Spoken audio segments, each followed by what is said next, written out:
with all the attention on the quarterback situation, all the attention on Debo, George Kittle's had pretty easily to define in his career 3 big years, 2 big years, 2018 and 2019, when he really burst onto the scene. And then last year was actually statistically his 3rd best year in terms of production. But I think we'd agree, even last year when he was fantastic for them, it felt like he wasn't quite the focal point that he'd been offensively in years past. Would you agree with that at his peak? Well, I think Debo had a historic season, took it away the shine. 100%. But, Tyreek Hill and Kelsey did it together. Kelsey did it together, right? Would you agree that Kittle kind of took a backseat to Debo last year, which, to your point, Debo was historic? Yeah. But one of my questions for this year, it was if last year with George Kittle, that's fine. That is a easier to do it with Mahomes flinging around. I mean, Jimmy had some limitations. 100%. 100%. And Debo's historic year came with him handing him the ball, basically. He still was a historic he still had one of his best years last year, Pro Bowl player last year. But in 2018 and 2019, forget about just the raw numbers. We had 88 and 85 catches. The Niners in both of those years had the identical number of team completions, 331. So Kittle was 26, almost 27% of the team's catches in 2018. He was almost 26% of the team's catches in 2019. Last year, that was down about 6%. He was 20% of the team's catches, which is fine. Honestly, when you think about it, this is one of the guys you don't want to overwork and overexpose, and he does so much in the run game. But I think one of my questions this year is George Kittle a Pro Bowl level player? And I don't think he has changed necessarily. I think part of it, the way they play and who else gets the ball. But tight ends can be a young quarterback's best friend. And I think one of the questions, does George Kittle get back to that? Undeniably one of the most dominant players in the league, kind of the way he was in 18-19. I do think George reflects a little bit of the Niners. Like, ultimately, the Chiefs were like a basketball team. It felt like 3 or 4 guys just kind of carried the squad, and then they had a bunch of randoms. Now, that's not necessarily fair. Like, most people didn't talk about Chardavius Ward, and he got $45 million from the 49ers. Like, they have other you can't be that consistently good. But they felt like a top-heavy squad, like the Rams. But same deal. I bet if we really dove into the Rams, a lot of their role players are actually really good. If they were free agents, they get paid. The Niners, to me, reflect like kind of an old-school true football team. Now, again, they have star players, and George is one of those. But I think he kind of blends in. I thought our guy, I was DMing with Juice because Madden gave him like a 73 rating and like called his hands, I think, not great. But I think it's like, ultimately, it's funny. And I would imagine he's probably a little pissed. Like, fuck you guys. I mean, what? Are you guys just not even trying on this one? Because it's not true. I mean, Juice, if you had to give his hands for a fullback, it would have to be like at minimum high 80s, right? He has the best hands. There aren't that many fullbacks. He has fantastic hands. Like, I mean, fantastic hands. And his speed, like, his numbers should be really high. But I think they kind of fly under the radar because they're not the prettiest team the way they play. Yeah. Their defensive players don't necessarily. Like, Bosa gets a lot of credit. Fred, when he's playing well, gets a lot of credit. But like Trent Williams gets a lot of credit. He does, but he's just a 99. But you don't, how much you really say about a left tackle. Biggest freak ever. Like, there's only so much you can say. They're offensive guys. Debo scored a lot of touchdowns, so he did. The George was an integral part of what they did. But a lot of it is blocking. Where, like, ultimately Kelsey and Waller and Mark Andrews, like, for those guys to dominate, they have to catch 80, 90 balls, score a bunch of touchdowns. Like, for George to dominate, he can have a dominant year with his star fullback, and neither one of those could touch a ball all game long, and they could win a game by 20 points. And George would be like, we fucking dominated.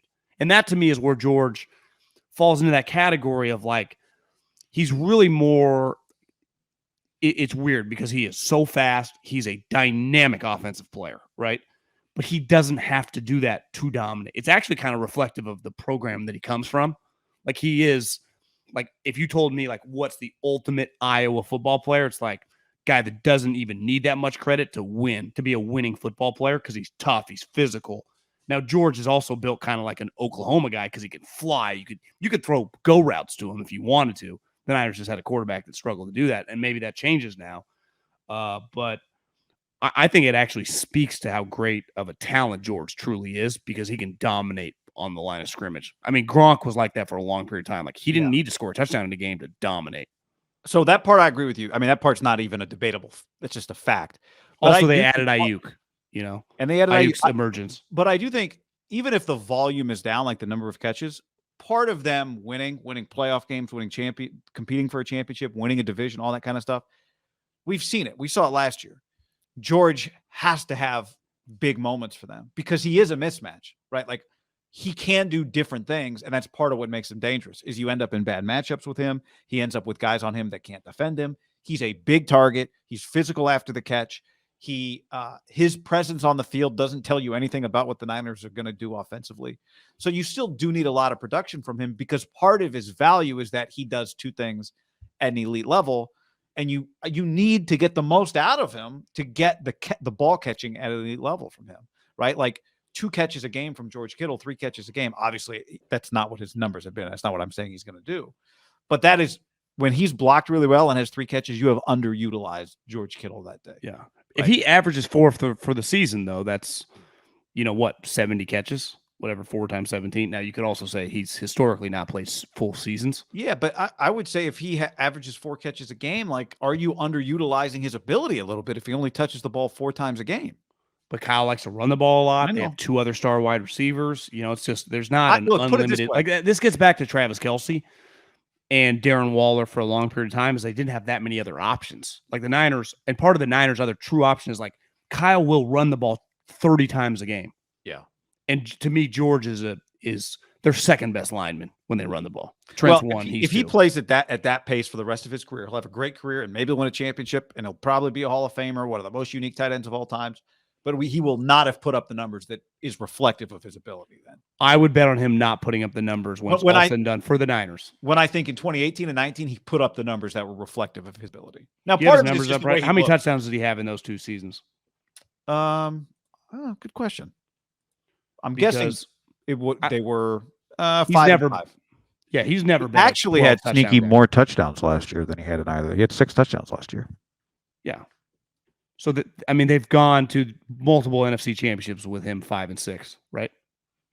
Where I bet when you look at Travis Kelce, he's had some. He can't have a 5 touchdown season and have a great team. It's not possible. But he also, Andy doesn't run the ball and he doesn't run block. So like Travis Kelce, 10, I guess not as crazy, but yeah, I mean, since Patrick Mahomes began starting, 8, 10, 5, 11, 9. So, I mean, his down year was 5. It's basically 8, 9, 10, 11. What's that? 20, 30, 38. I mean, he's averaging 9 touchdowns a season. 38 So that's touchdowns in how many years?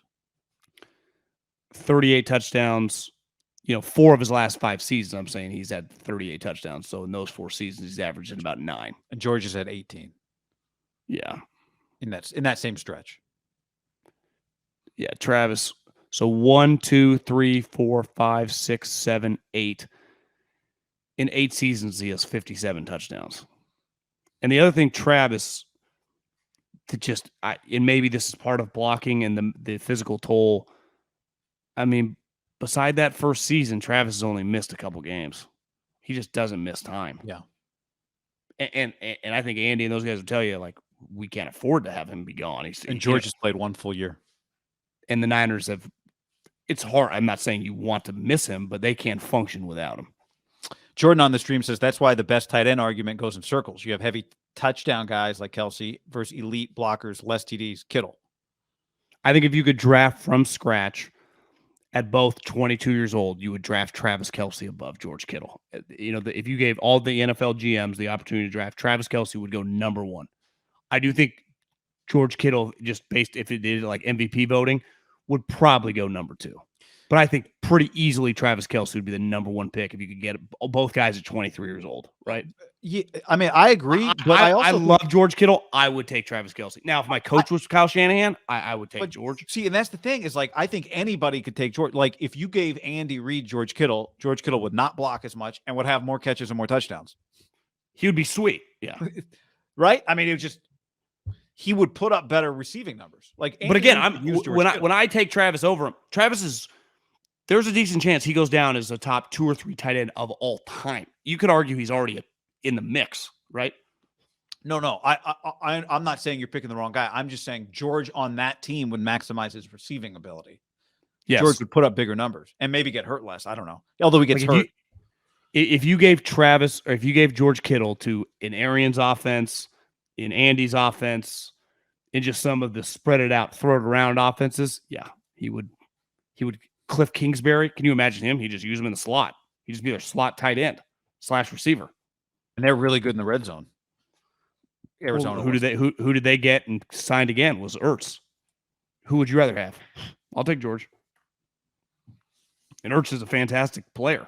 But Niners were 64% red zone touchdown percentage last year, 4th best in the NFL. the one problem they have, I think, at red zone from a throwing perspective is George. I guess Jawan now. I mean, their 2-star wide receivers are small guys. Yeah. Small. Well, they run the ball. Yeah, I'm saying from a passing standpoint. That Trey Lance is a bigger threat in the red zone now, right? Like when the Bucks get in the red zone, what do they have? They have humongous guys. You just play basketball. The Niners kind of have to scheme. And bowling ball Lenny. Well, I mean, they've been in camp for whatever. Is he slimmed down? 5-6 days. Well, I mean, I would say 260 is a priority. 254. You know, old school NFL. Like I rehab, and I lose my weight in camp. Do you ever think like if you're that guy and you go to like the cafeteria, are people looking at you when you kind of walk by the frozen yogurt section like at dinner? Like, are you allowed to get this or chicken fingers today? Nice. Everyone's like, well,